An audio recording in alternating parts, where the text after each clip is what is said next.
Good morning students. आज हम Durkheim के नेक्स्ट हमने पिछले वीडियो में आपने देखा था कि हमने समाज में श्रम विभाजन वाले टॉपिक को शुरू किया था। तो अब हम आगे देखेंगे कि दुर्खिम ने समाज में श्रम विभाजन की, हमने देखा था कानून की बात की, कानून के दो टाइप बताए उन्होंने, हमने वो दोनों प्रकारों का अर्थ देखा। हमने कहा था कि जितने प्रकार के उन्होंने कानून बताए उतनी ही प्रकार की उन्होंने एकता की बात की थी। तो आज हम क्या देखेंगे कि दुर्खिम के अनुसार जो सामाजिक एकता के प्रकार बताए गए वो कौन कौन से हैं और सामाजिक एकता की अवधारणा क्या दी उन्होंने। तो सामाजिक एकता की अवधारणा समाजशास्त्री साहित्य में दुर्खिम का हम एक अनुपम योगदान मानते हैं। दुर्खिम के अनुसार समूह का विकास उसकी एकता या सुदृढ़ता में निहित है। यह एकता सर्वोच्च शक्ति है तथा व्यक्ति इसी एकता के अंग हैं। समाज में विभिन्न व्यक्तियों द्वारा समान रूप से विचार करने एवं व्यवहार करने से ही सामाजिक एकता प्रकट होती है। व्यक्तियों एवं समाज में पाई जाने वाली समानता एवं भिन्नता दोनों ही समाज में एकता को उत्पन्न करते हैं। दुर्खिम के अनुसार सामाजिक एकता एक नैतिक घटना है। यह समाज के नैतिक आदर्शों में निहित है। यह कोई मूर्त वस्तु नहीं है, वरन समाज के सदस्यों की मानसिक स्थिति में निवास करती है। यह सामूहिक चेतना की अभिव्यक्ति है। समाज के लोगों में जितना अधिक लगाव एवं निकटता की भावना होगी, समाज में उतनी ही मात्रा में एकता पाई जाएगी। दुर्खिम कहता है कि सामाजिक एकता की स्थिति एवं स्वरूप में जनसंख्या के आकार और श्रम विभाजन के स्वरूप के आधार पर परिवर्तन होते रहते हैं। इसी आधार पर वो कहता है कि समाज में दो प्रकार की एकता के रूप जन्म लेते हैं, यांत्रिक एकता और सावयवी एकता। तो पहली एकता उन्होंने क्या बताई? यांत्रिक एकता। तो जैसे हम आप इसमें स्लाइड में देख रहे हैं कि हम कंसेप्ट ऑफ सोशल सॉलिडेरिटी में दो सॉलिडेरिटी की बात करें, मैकेनिकल सॉलिडेरिटी अर्थात यांत्रिक एकता। दूसरी यहाँ लिखी हुई है ऑर्गेनिक सॉलिडेरिटी। ऑर्गेनिक सॉलिडेरिटी मतलब सावयवी एकता। तो पहले हम मैकेनिकल सॉलिडेरिटी की बात करेंगे कि यांत्रिक एकता क्या है। मैकेनिकल मतलब यांत्रिक। तो सरल समाजों और प्राचीन समाजों में दुर्खिम कहता है यांत्रिक एकता पाई जाती है। समूह के सदस्यों में पाई जाने वाली समानताएं इसी एकता का आधार है। इन समाजों में लोगों की परिस्थितियों और भूमिकाओं में, विचारों, विश्वासों और जीवन शैलियों में मानसिक, सामाजिक और नैतिकता में समानता पाई जाती है। सरल, आदिम एवं प्राचीन समाजों में का आकार बहुत छोटा होता है। लोगों की आवश्यकताएं सीमित तथा लगभग समान होती हैं। उन पर परंपरा, जनमत और धर्म का नियंत्रण और दबाव होता है और आंख मूंद कर लोग उनका पालन करते हैं और अपने कर्तव्यों का निर्वाह करते हैं। वे समूह के साथ यंत्रवत सोचते हैं, कार्य करते हैं और उसकी आज्ञाओं का पालन करते हैं। इस प्रकार के आचरण से स्थापित एकता को दुर्खिम यांत्रिक एकता की संज्ञा देती है। दुर्खिम के अनुसार दमनकारी कानून और यांत्रिक एकता एक दूसरे से संबंधित है। इस एकता की व्याख्या के दौरान ही उन्होंने अपराध, दंड और सामूहिक चेतना की व्याख्या प्रस्तुत की।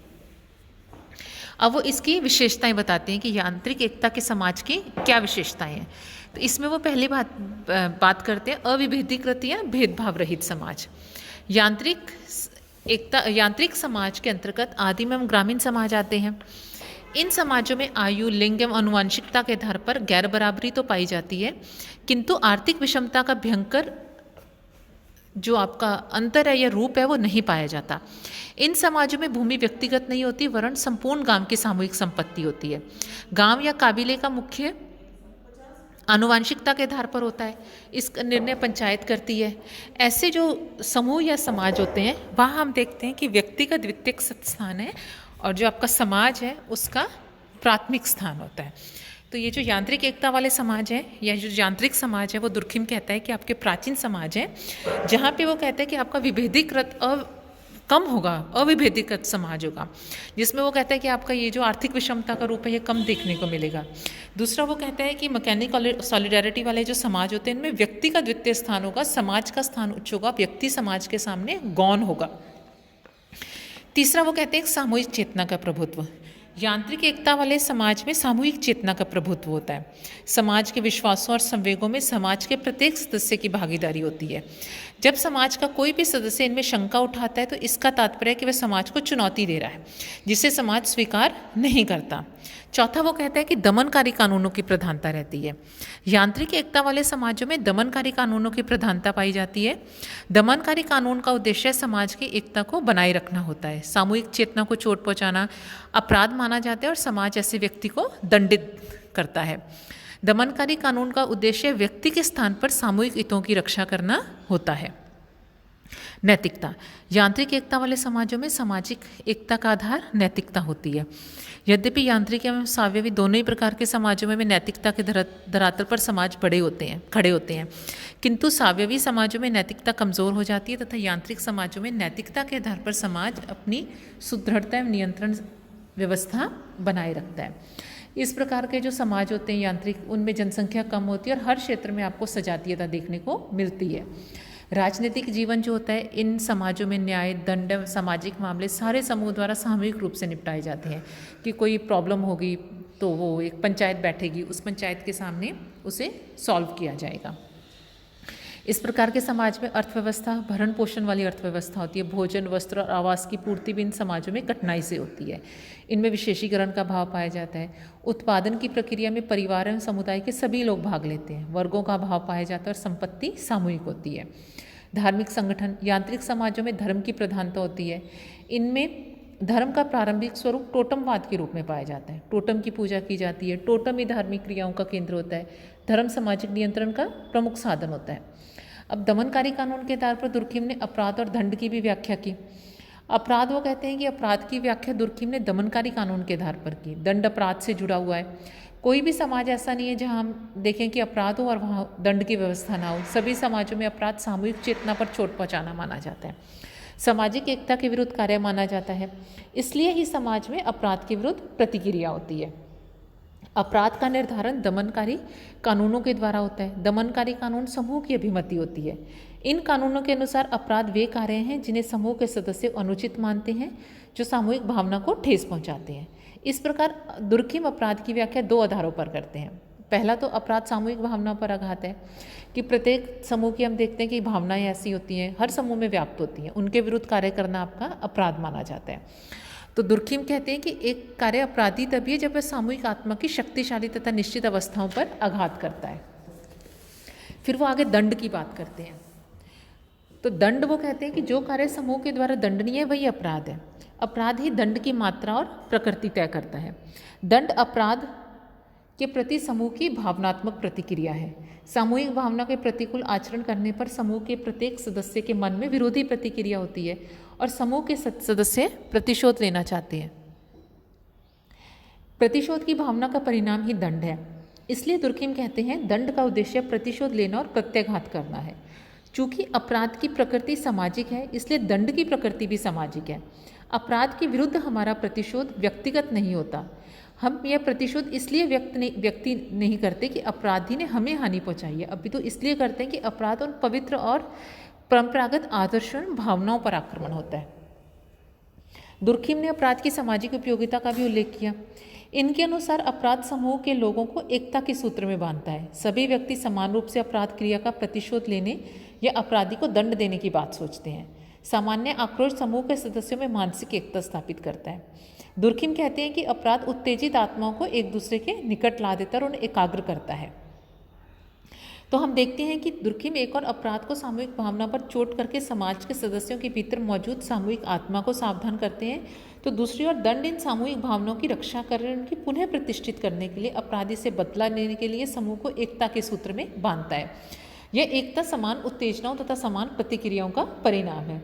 दमनकारी कानून समाज की इसी प्रकार की एकता को प्रकट करते हैं, जिसे दुर्खिम ने यांत्रिक एकता का नाम दिया। इस एकता को ये सामूहिक आत्मा मानती है समाज की।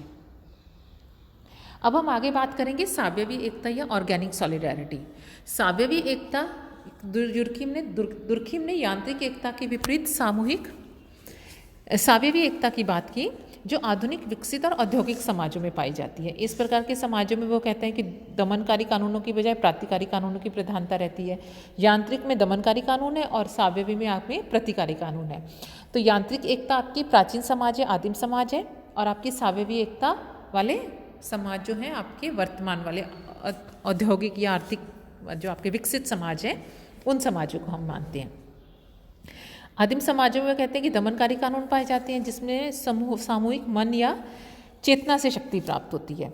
किंतु वो कहते हैं कि जो आपके सावयवी एकता वाले समाज है, इनमें प्रतिकारी कानून पाया जाता है। वो कहते हैं कि सावयवी एकता को स्पष्ट करने के लिए उन्होंने कहा कि ये जो एकता होती है वह शारीरिक एकता के समान होती है। जैसे वो कहते हैं कि शरीर का निर्माण हाथ, पाँव, आँख, नाक, कान विभिन्न आपके शारीरिक अंगों से मिलकर होता है, और इन सभी के अपने अपने अलग अलग प्रकार हैं, लेकिन इनके अलग अलग कार्य होते हुए ये सब आपस में जुड़े हुए हैं। उसी प्रकार वो कहते हैं कि हम आधुनिक समाजों में देखें तो इसी प्रकार की एकता पाई जाती है। जनसंख्या के बढ़ने पर लोगों की आवश्यकताएं बढ़ती हैं, जिन्हें पूरा करने के लिए वो कहते हैं कि समाज में श्रम विभाजन और विशेषीकरण आवश्यक हो जाता है। श्रम विभाजन और विशेषीकरण में एक व्यक्ति को एक प्रकार का कार्य सौंपा जाता है। इसमें व्यक्ति का महत्व बढ़ जाता है, क्योंकि वह समाज को समाज की किसी एक विशिष्ट आवश्यकता की पूर्ति कर रहा है। चूँकि एक व्यक्ति एक प्रकार का कार्य ही कर पाता है, अतः दूसरे प्रकार के कार्यों के लिए उसे अन्य लोगों पर निर्भर रहना पड़ता है। ये जो निर्भरता है वो कहता है कि ये सहयोग और एकता को उत्पन्न करती है, जिसे दुर्खिम सावयवी एकता का नाम दे रहा है। दुर्खिम ने बताया कि परिवार, व्यवसाय, सरकार आदि में जो एकता और संगठन पाया जाता है, वह इन सबसे संबंधित व्यक्तियों में पाई जाने वाली समानताओं के कारण नहीं है। एक एकता ठीक उसी प्रकार की एकता है जो किसी सावयव के विभिन्न अंगों में पाई जाती है। किसी सावयव के विभिन्न अंग अलग अलग शारीरिक कार्य करते हैं, इनके कार्य में सहयोग के आधार पर एकता पनपती है। उसके कारण संपूर्ण सावयव में संतुलन बना रहता है और वह क्रियाशील रहता है। इसी एकता को दुर्खिम ने सावयवी एकता का नाम दिया। इसका कारण यह है कि एक एकता की उत्पत्ति किसी सावयव के विभिन्न अंगों के मध्य पाए जाने वाले श्रम विभाजन एवं सहयोग से होती है। आधुनिक समाजों में श्रम विभाजन के कारण ही सावयवी एकता पाई जाती है और प्रतिकारी कानून इसी एकता को प्रकट करते हैं। अब वो सावयवी समाज की विशेषताएं क्या बता रहे हैं कि विभेदीकरण की जटिल प्रक्रिया है। इसमें वो कहता है कि जो आपका जनसंख्या का घनत्व है वो अधिक है आपका, इस वजह से वो कहता है कि आपका विभेदीकरण इन समाजों में बढ़ जाता है। अन्योन्याश्रिता होती है इन समाजों में। सावयवी समाज में वो कहते हैं कि श्रम विभाजन और विशेषीकरण कारण कार्य का विभाजन कई इकाइयों में हो जाता है और ये सभी इकाइयाँ प्रकार्यात्मक रूप से एक दूसरे पर निर्भर होती हैं। तो इस कारण वो कहते हैं कि प्रकार्यात्मक रूप से एक दूसरे पर निर्भर होने के कारण यहाँ इन समाजों में अन्योन्याश्रिता बढ़ जाती है। सावयवी समाजों में वो कहता है कि सामाजिक विभेदीकरण के फलस्वरूप विभिन्न प्रकार के व्यवसाय जन्म लेते हैं और विकसित होते हैं। ऐसे समाजों में वो कहता है कि जनसंख्या की अधिकता, आवश्यकताओं की बहुलता एवं विविधता के कारण कई नई नवीन व्यवसाय जन्म लेते हैं जो कि लोगों की आवश्यकताओं की पूर्ति करते हैं। फिर वो कहता है सामूहिक प्रतिनिधान। सावयवी समाज के लोगों के विचारों, संवेगों, अनुबंध एवं रीति रिवाजों की अभिव्यक्ति सामूहिक प्रतिनिधानों में होती है। सामूहिक प्रतिनिधान सावयवी समाज की साझा संस्कृति कही जाती है। इसी के द्वारा सामान्य जन का प्रतिनिधित्व होता है। जो स्थान यांत्रिक समाज में सामूहिक चेतना का है, वही स्थान सावयवी समाज में सामूहिक प्रतिनिधान का है। प्रतिकारी कानून। सावयवी समाज में प्रतिकारी कानून की प्रधानता रहती है, जिसका उद्देश्य दंड न होकर नागरिकों का सामान्य जीवन में पुनर्स्थापन होता है। आर्थिक संगठन। जहाँ यांत्रिक समाज में दुर्खिम कहता है कि भरण पोषण वाली अर्थव्यवस्था पाई जाती है, वहीं सावयवी समाज में हम देखते हैं बचत वाली अर्थव्यवस्था पाई जाती है। इस समाज में जो आपका सावयवी समाज में इस व्यक्तिवाद का महत्व बढ़ने का व्यक्तिगत संपत्ति का महत्व भी बढ़ जाता है। बंद के स्थान पर खुली अर्थव्यवस्था का विकास होता है। वंशानुगत व्यवसाय के स्थान पर व्यक्ति अपनी योग्यता और क्षमता के अनुसार व्यवसायों का चयन करता है। इस प्रकार के समाज में वो कहता है कि धार्मिक जो संगठन होगा उसमें होता है कि उसमें धर्म के क्षेत्र का विस्तार हो जाता है। इसमें एकेश्वरवाद और बहुदेववाद का संक्रमण हो जाता है। ईश्वर का व्यक्तिकरण एवं निजीकरण हो जाता है। धर्म का सार्वभौमिकरण हो जाता है और जनजातीय भक्तिवाद का ह्रास हो जाता है। अब ये उन्होंने दुर्खिम ने यांत्रिक और सावयवी एकता दोनों की बात की। अब हम इनके मध्य अंतर की बात करेंगे कि अंतर वो क्या कहते हैं।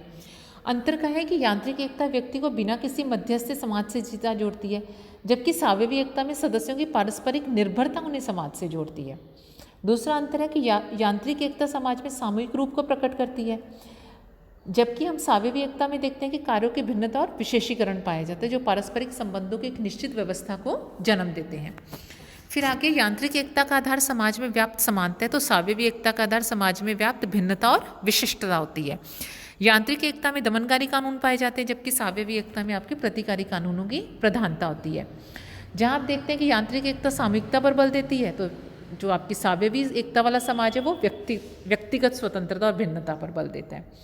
यांत्रिक एकता की शक्ति सामूहिक चेतना में पाई जाती है, जबकि सावयवी एकता की जो उत्पत्ति है वो कार्यात्मक भिन्नता पर निर्भर है। यांत्रिक एकता व्यक्ति और समाज के बीच प्रत्यक्ष और सीधा संबंध स्थापित करती है, जबकि सावयवी एकता में व्यक्ति और समाज में सीधा संबंध नहीं वरन अप्रत्यक्ष संबंध होता है, क्योंकि इसमें हम देखते हैं कि विशिष्ट कार्य के लिए व्यक्ति अन्य व्यक्तियों पर भी निर्भर रहता है। यांत्रिक एकता ऐसा माना जाता है कि आपके व्यक्तित्व के विकास के इतना अनुकूल नहीं है जितनी आपकी सावयवी एकता में आपको आपके कार्य और क्षमता के या योग्यता के अनुरूप कार्य मिलता है। यांत्रिक एकता में वो कहता है अपराध के स्वरूपों की संख्या अधिक होती है, जबकि सावयवी एकता में अपराध के प्रकारों की संख्या कम हो जाती है। यांत्रिक एकता में धर्म की प्रधानता पाई जाती है, जबकि सावयवी एकता में हम देखते हैं कि धर्म का प्रभाव घट जाता है। यांत्रिक एकता आपके प्राचीन सरल और आदिम समाजों में पाई जाती है, जबकि सावयवी एकता आपके आधुनिक समाजों में पाई जाती है। तो इस प्रकार से हमने इन दोनों के मध्य अंतर को देखा। अब हम नेक्स्ट वीडियो में बात करेंगे कि श्रम विभाजन के कारण क्या हैं। हमने देखा कि उन्होंने कानूनों की बात की, एकता की बात की श्रम विभाजन के अंतर्गत। अब हम आगे श्रम विभाजन के कारण की बात करेंगे। हमने पहला श्रम विभाजन के प्रकार देखे थे, पहला खंड उसकी बात की।